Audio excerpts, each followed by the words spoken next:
La esencia del neoliberalismo, por Pierre Bourdieu. Traducido de El Mundo Diplomático, marzo de 1998, por Libardo González, miembro del comité de redacción de la Revista Colombiana de Educación. Lectura por Gerardo Ferretis.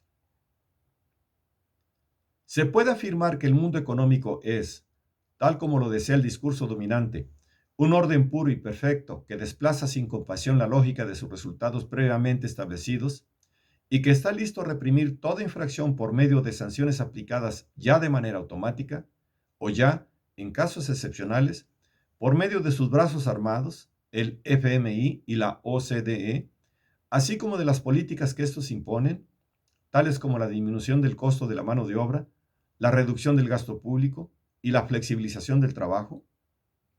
Y si no fuera en realidad otra cosa que la puesta en práctica de una utopía, y el neoliberalismo se hubiera convertido entonces en un programa político, pero al mismo tiempo se tratara de una utopía que, apoyándose en la teoría económica de la cual se reclama, llegara a imaginarse como la descripción científica de lo real. Esta teoría tutelar es una pura ficción matemática fundamentada desde el inicio en una formidable abstracción, aquella que, evocando el nombre de una concepción tan literalmente tomada como estrecha de la racionalidad identificada así con la racionalidad individual, consiste en poner entre paréntesis las condiciones económicas y sociales que encierran las disposiciones racionales y las estructuras económicas y sociales que son la condición de su aplicación. Basta pensar en el solo sistema de enseñanza para tener la medida de la omisión, porque este no es tomado jamás en cuenta como tal. Y hablamos de un tiempo en el que tal sistema desempeña un rol determinante tanto en la producción de bienes y servicios como en la producción de los productores. De esta suerte de falencia original, inscrita en el mito walrasiano de la teoría pura, se desprenden todos los vacíos y las transgresiones de la disciplina económica, así como la obstinación fatal que ella desencadena por el solo hecho de existir, para generar una oposición arbitraria entre la lógica propiamente económica fundada sobre la competencia y obligada a la eficacia de un lado, y la lógica social que se ve sometida a la regla de la equidad de otro.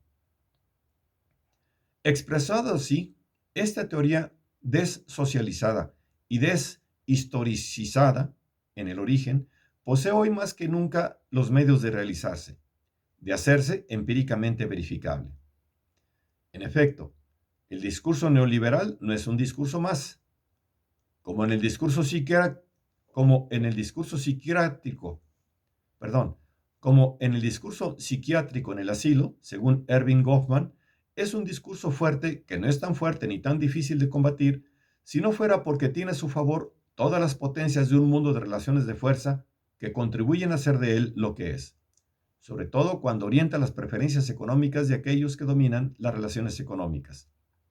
Les agrega además a estas relaciones de fuerza la suya propia, que es puramente simbólica. En nombre de este programa científico de conocimiento, convertido en programa político de acción, se cumple un inmenso trabajo político, denegado, porque en apariencia es puramente negativo, que busca crear las condiciones de realización y de funcionamiento de la teoría, un programa de destrucción sistemática de los colectivos. El movimiento se posibilita a través de la política de desregulación financiera, en marcha hacia la utopía liberal de un mercado puro y perfecto. Se lleva a cabo a través de la acción transformadora y, hay para decirlo, destructora de toda medida política. La más reciente es el AMI, Acuerdo Multilateral sobre la Inversión, que busca proteger a las empresas extranjeras y a sus inversiones y va en contra de los estados nacionales, que pretende cuestionar todas las estructuras colectivas que puedan obstaculizar la lógica del mercado puro. Entre ellas se encuentran a. La nación cuyo margen de maniobra no cesa de recortar. B. Los grupos de trabajo que afecta a través, por ejemplo, de la individualización de los salarios y las carreras, en función de las competencias individuales y la atomización de los trabajadores que ello desencadena. C. Los colectivos de defensa de los trabajadores, los sindicatos, las asociaciones, las cooperativas. D. La familia misma, la que pierde una parte de su control sobre el consumo a través de la constitución de mercados por rangos de edad. El programa neoliberal extrae su fuerza social de la fuerza político-económica de aquellos individuos cuyos intereses representa, tales como los accionistas, los operadores, los financistas, los industriales, los políticos conservadores o incluso socialdemócratas convertidos a las concesiones tranquilizantes del dejad hacer. También están los altos funcionarios del sector financiero, empeñados en una política que conduce a su propia tumba. Pero, a diferencia de los cuadros empresariales, ellos no corren ningún riesgo de tener que pagar eventualmente las consecuencias. Este programa neoliberal tiende a fortalecer la brecha entre la economía y las realidades sociales y a construir de esta manera un sistema económico en la realidad que corresponda a la descripción teórica. Es decir, se trata de una suerte de maquinaria lógica que se presenta como una cadena de restricciones que cohíben a los agentes económicos. La mundialización de los mercados financieros, adicionado al progreso de las técnicas de información, asegura una movilidad sin precedentes para los capitales y brinda a los inversionistas preocupados por la rentabilidad a corto plazo de sus inversiones la posibilidad de comparar de manera permanente la rentabilidad de las más grandes empresas y castigar en consecuencia los fracasos relativos. Las empresas mismas, colocadas bajo una amenaza permanente de ese tipo, deben ajustarse de forma cada vez más rápida a las exigencias de los mercados. Deben hacerlo bajo pena de perder la confianza del mercado, como se dice ahora, y perder al mismo tiempo el apoyo de los accionistas que están preocupados por obtener una rentabilidad a corto plazo y están cada vez más habilitados para imponer su voluntad a los gerentes, fijarles sus normas a través de las orientaciones del capital financiero y dirigir sus políticas en materia de contratación de trabajadores, de empleos y de salarios. De esta forma, se instaura el reino absoluto de la flexibilidad, con sus reclutamientos bajo contratos a término fijo o las ocupaciones interinas y los planes sociales de relleno. Así como en el seno de las empresas se da la competencia entre filiales autónomas, entre equipos compelidos a la polivalencia y, finalmente, entre individuos a través de la individualización de la relación salarial, fijación de objetivos individuales, conversaciones individuales de evaluación, evaluación permanente, alzas individuales de salario u otorgamiento de primas en función de la competencia y el mérito individuales, carreras individualizadas, estrategias de responsabilización tendientes a asegurar la autoexplotación de ciertos cuadros que, siendo simples asalariados bajo fuerte dependencia jerárquica, son al mismo tiempo considerados como responsables de sus ventas, sus productos, sus sucursales, su almacén, etc., y actúan a la manera de independientes. Exigencia de autocontrol que amplía la integración de los asalariados. Según las técnicas de la gerencia participativa,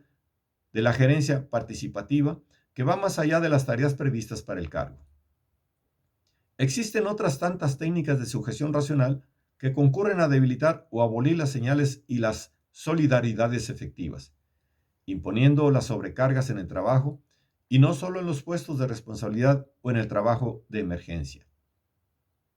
La institucionalización práctica de un mundo darwiniano de la lucha de todos contra todos, a todos los niveles de la jerarquía, que encuentra los resortes de la adhesión a la tarea y a la empresa en medio de la inseguridad, el sufrimiento y el estrés, sin duda no podría tener éxito tan completo si no encontrara la complicidad de las disposiciones precarizadas producidas por la inseguridad de la existencia a todos los niveles de la jerarquía, incluso en los más elevados.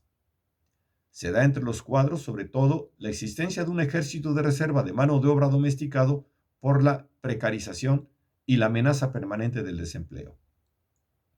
El último fundamento de este orden económico, ubicado bajo la línea de la libertad, es, efectivamente, la violencia estructural del desempleo, de la precariedad y de la amenaza del despido que ella implica.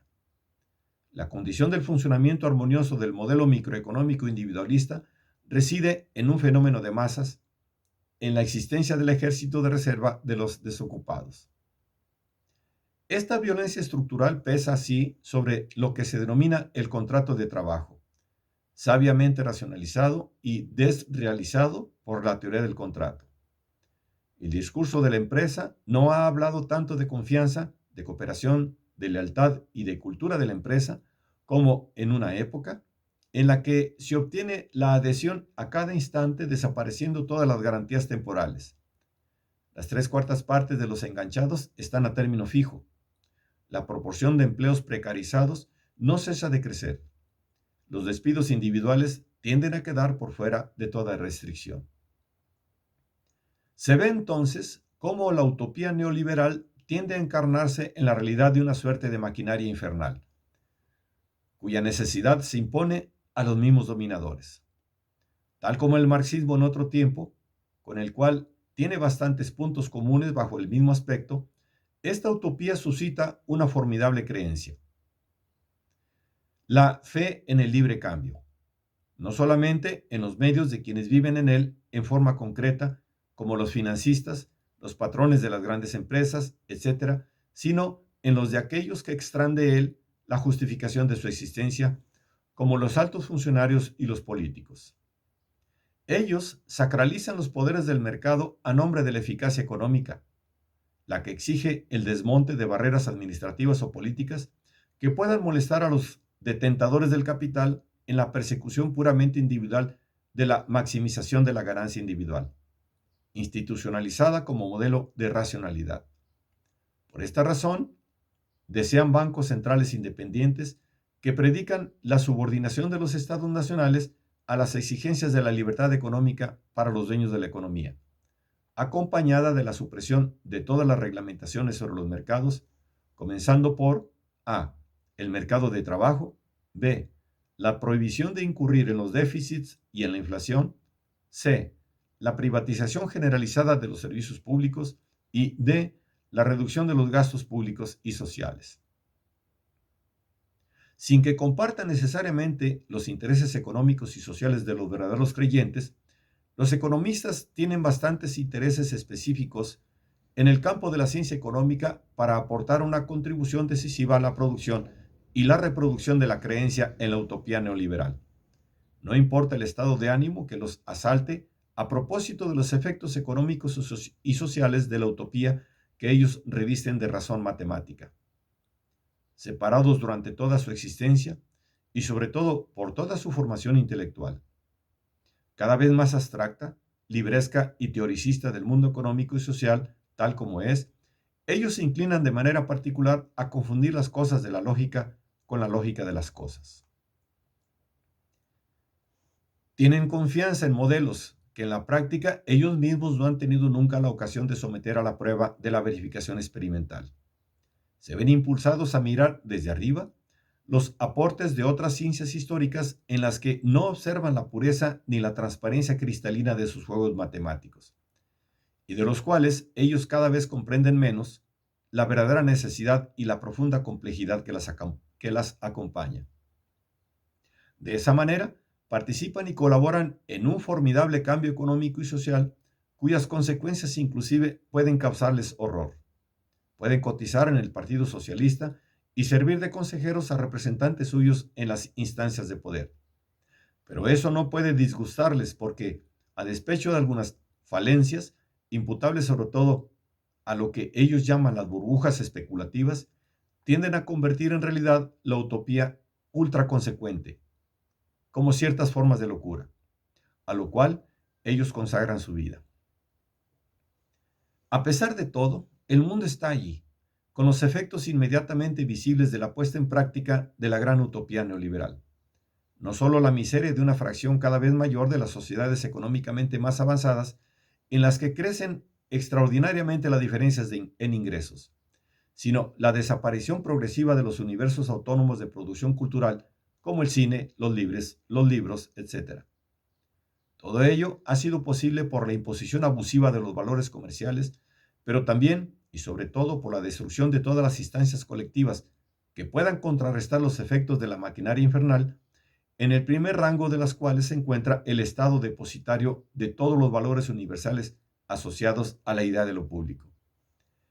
De allí surge la imposición generalizada en todas las esferas de la economía y del Estado, o en el seno de las empresas.